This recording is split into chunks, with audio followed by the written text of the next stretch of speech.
Hello there. This is going to be a short video of progress in the garden. As you can see, there's a lot of flowering going on, mostly apple trees. And some of these are already finished, and these should hopefully turn into little apples, which will grow into big apples. So, I haven't had as much time as I would have liked in the garden, but you can see here's the blueberries in flower, so hopefully these will produce a good crop. Onions, garlic and spring onions here, more spring onions. Haven't planted anything here, only the rhubarb. So haven't utilised this as well as I might. Cats have been utilising it to poop in though. Looks like a giant litter tray, doesn't it? So you can see this foxglove that I left here is doing fabulously, and that probably will produce a flower spike.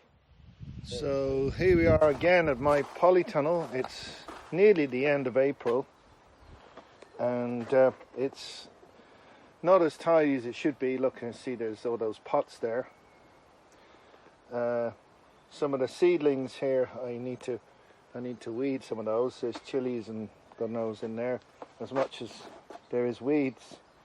So some of these things are coming along that I planted. I bought some bare root perennials. I think we've got some garlic in here, some wild garlic. The tea's not doing too bad, and the strawberries are coming on great. And look, here we are.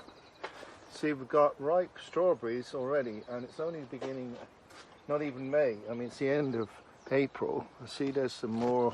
This is a wild strawberry here. So, coming on great. Tomatoes need to be pinched, and yeah. So, as you can see, there's courgettes and there's cucumbers, not doing badly. The lettuces are coming on nicely, and I'm just harvesting a few leaves off. Rather than picking these plants, just harvesting a little bit, and then the plants will carry on for a very long time. Pineapple there, banana, I forget what this tree's called. One of my lemons is very, very sick. Unfortunately, this one seems to be almost dead. It's barely hanging in there, but the other two are looking pretty healthy. Some more strawberries here. See, look. Almost ripe, these ones. And I have a grapevine in the corner. Now, I haven't utilised the space as well as I might. I could pack a lot more in here, and some of the seedlings, the chilies and what have you, and the capsicum peppers will be planted over here when they're big enough. But for now, I'm just sort of just leaving plenty of space. And you'll notice how dry the ground is, and that's because I use a sort of oasis in the desert kind of method.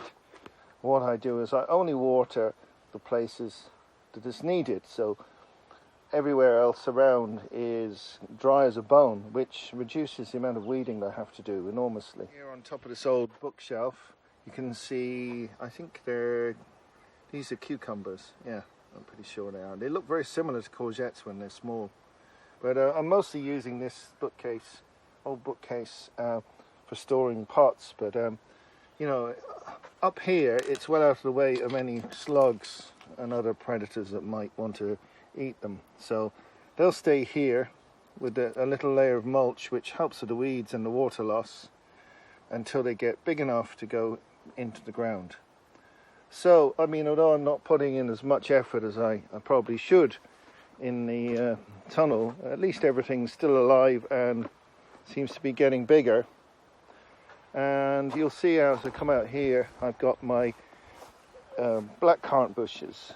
So these haven't flowered yet, but they're coming into leaf nicely, and hopefully now we'll get a bumper crop of these as well. So, you know, because I started early, I kind of got ahead a bit, and you know, although I'm not putting in as much work as I probably should because of the early start, I think should end up with a fairly good crop of, oh, there's a bumblebee just there, a good crop of hopefully everything.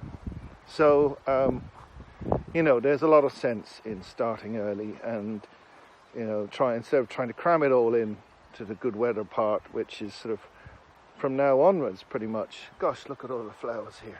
Beautiful. Lovely flower blossom. So, I mean, if the wind hasn't been too bad, last year the wind blew off a lot of the flowers. So if we don't get any serious winds and there's enough bees and wasps around, then I should end up with a pretty massive crop of apples this year. The pear trees and it don't seem to have come into flower just yet, but hopefully they will soon. Anyway, I think that's it for now, and probably the last video I'm going to be doing on this series, because I just probably won't have the time, because actually looking after the plants, getting on with all the different jobs that need to be done, and hopefully harvesting and eating the food will take up so much time that I won't be doing any more of these, because I'll just be too busy enjoying the fruits of my labours to actually be making videos about it. So yeah, you can find a lot more information in my book, The Druid Garden, and it's all organic. Everything in there is organic methods. I don't use any nasty chemicals if I can avoid it. I very rarely use them, if at all. And when I ever do have to use a weed killer, I always use a neo-druid organic weed killer, which is just an acid and growth inhibitor, and it doesn't poison the ground, and it doesn't harm the bees, which is more important. But as I said, in general, I try to avoid using chemicals at all costs. Only on the most rare occasion will I ever do that, because if I have no other options available that are going to work. So yeah, keep planting, look after your veggies and your fruits, bushes and trees, and hopefully you'll have a bumper crop of not only very tasty and fresh food, but more healthy food, because organic food is the best. And of course it's expensive to buy, but if you grow it yourself, it costs you next to nothing. That's it for now. Thank you for watching.